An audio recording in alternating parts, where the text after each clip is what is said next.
Hey, how's it going? It's like 3:30 p.m. and I have lost all motivation for the day. It looks like it's almost dark out, but that's just because I'm high enough up that it gets dark at like 3:30, 4 o'clock as we get into the winter. And some of you have been asking me how to make grandpa style tea, and I have to remind myself that just because I know how to do something doesn't mean that like everybody knows how to do something right. It just makes me, I have to remind myself that's just a part of my neurodiversity. I'm like, oh yeah, hey, let me teach you something. And to most people, you're just gonna call this tea. And so, to be clear, I'm not talking about like an herbal tisane, however you like to sound it to make yourself feel important. Sound it, say it. Need a little bit of caffeine. So I'm going to use some oolong. So I'm talking about tea, true tea, made from some variety of Camellia sinensis. Um, so yeah, grandpa style is something that if you actively drink green tea, white tea, silver needle, oolong, red tea, pu'er, whatever you like, if you're deep into tea culture, you already know what I'm talking about.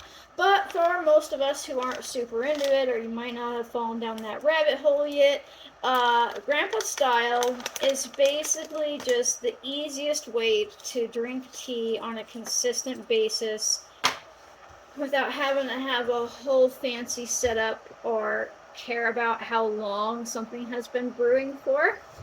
Um, so when it comes to making any type of Camellia sinensis, um, if you're only familiar with a tea bag, you might not be aware that there is an entire culture like behind this. Obviously, but I don't mean culture like where it came from. I mean like tea culture. Like timing, what type of setup you have. People make fun of each other for not having a fancy setup or this setup or that setup, as far as like what type of teapot you're using, what cup you're using, do you have a tea tray, how are you warming up your water. If you are sacrilegious like me, I am currently just using my my kettle top boiler right now, but that's because I'm making grandpa style. Now, I want to show you just how little tea I am putting in this tea bowl. Right? And this is also sacrilegious because I know this won't let the tea bloom all the way. I get it. I'm not here for that. I can drink tea that way. I have all those setups. But right now, I just need to get a bunch of work done and not like nod off in my chair. So I'm going to give myself the littlest bit of caffeine. So the trick is you put a small amount in your tea ball or in your cup. Now you can just use it. Traditional grandpa style would be me just putting in the tea leaves into here, right? And not having any other cares in the world. I'm also going to break the rules. I'm going to put honey in this because I want to. Because I want to. I don't put a whole lot. Sometimes I feel like if I use a small amount, specifically I really like orange blossom honey here because it doesn't taste as strong as like a wildflower honey. I find that it brings out way more of the floral notes from the tea that I'm working with. Right, and so I'm just waiting for my water to boil. Probably should have done that for the video, but this is impromptu. I just came in here and I was like, I need to make some tea so I can get some work done. I was like, wait a minute, people have asked you about this. Make a video. I'm trying to get back into the groove of making videos. So hence the, that's like my stovetop lighting. Okay, so this is oolong. So I brought it up to like 190. But you could probably, if I was doing white tea, if I was doing a white tea, I'd probably keep it in the 180 range. But if I was doing black tea or green tea, I don't think I'd go above 170 for this. And then I'm just going to pour my water over top. And you're like, okay, well, this is just tea, April. Fair enough. If you don't know a whole lot about oolong or anything like that, you don't know that it goes bitter really easy. Some pu'ers don't. But most things will go bitter if you leave it in here too long. So in a traditional tea setup, I would be taking this out anywhere between 1 to 3 minutes if you were doing like semi-Western style, but if you were doing like full traditional style, you'd be like making little miniature cups of tea every 10 seconds at a time. You're taking it out of the water, and you can make like 200 cups of tea. Not really, but it's time consuming, and it is a nice ritual when you have that time, but sometimes you just got to get stuff done. And that means that I can leave that tiny amount of tea in this large amount of water, and it will not go bitter or too astringent, which is drying in the mouth. I haven't really. Now I will say some of the Nepali silver needle. I will say that even with small amounts, I tend to notice those ones go relatively astringent anyways, but that's usually towards like the end of the day, not the whole day through, right? But this oolong, I'll start shaking it in about 5 minutes. I'll just kind of turn it once or twice, right?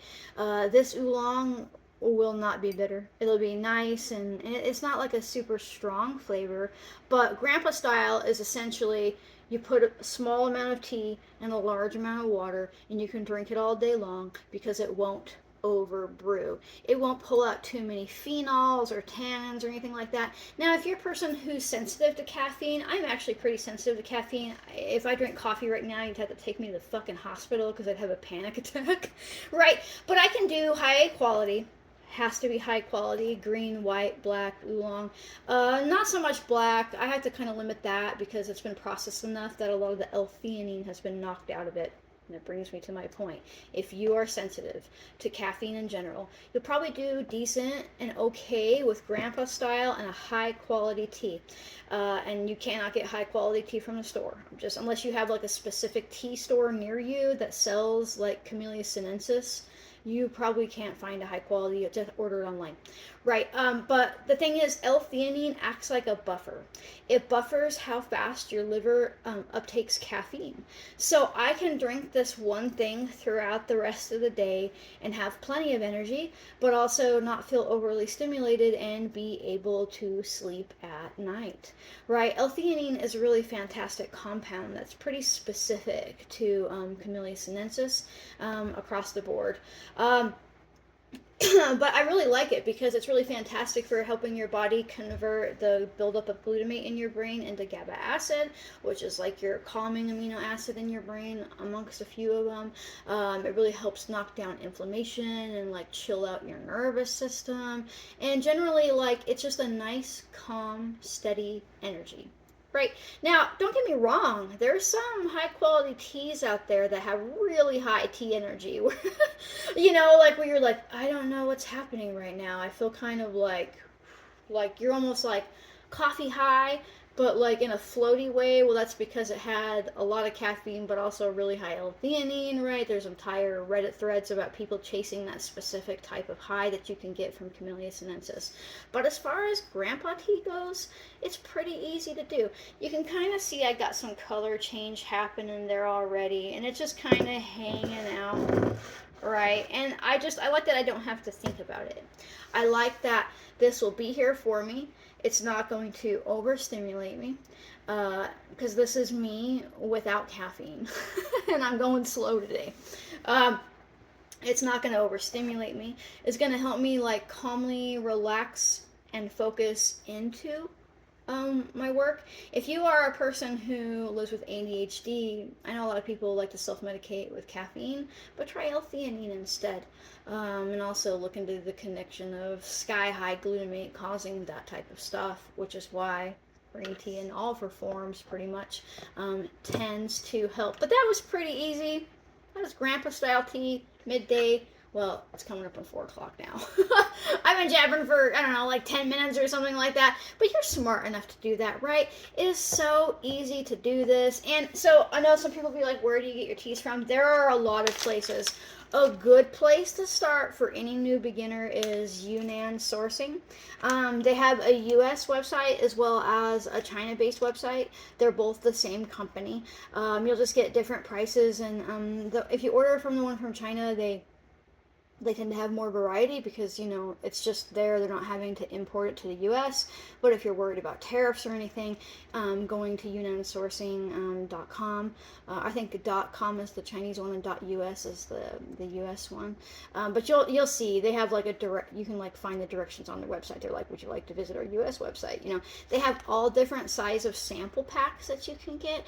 If you're not a fan of tea flavor in general, I would consider starting with some white teas. Something like a white peony would be nice. I really like Moonlight White. Highly suggest any Moonlight White. But I kind of like the floral notes. But you could also step into like an oolong if you're more into like the savory flavors, although some of them can be fruity too. Definitely read the reviews and buy the smallest amount they have. It's really easy to go overboard and buy too much tea, and then if you don't like it, but also if you don't like it, and I'll make another video on this at some point, try changing the way you brew it. If you don't like it traditionally, try a grandpa style. If you don't like a grandpa style, try a cold brew in your fridge. If you don't like it that way, change the temperature of your water in general, or the amount you're using. Just play around with it to bring out different aspects and flavors of the tea you're working at. And as one last disclaimer, in other words, I know, I'm not a professional. I'm not like the super tea snob. If you feel like yelling at me for anything I did here today, just hold your breath.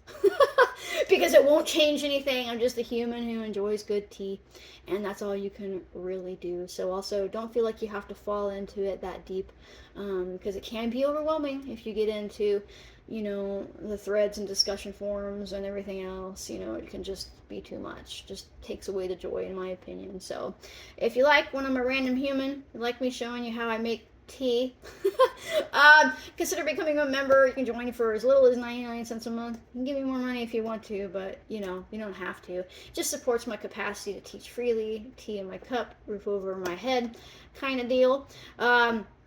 You do get access to like members only Q&As and things like that. There's a bunch in there you can watch now. Also make sure that you like, comment, share, subscribe. All that type of stuff really helps. Sharing is super important because it helps other people realize that they are also smart enough to do this. It's just really empowering and helpful thing to do all around.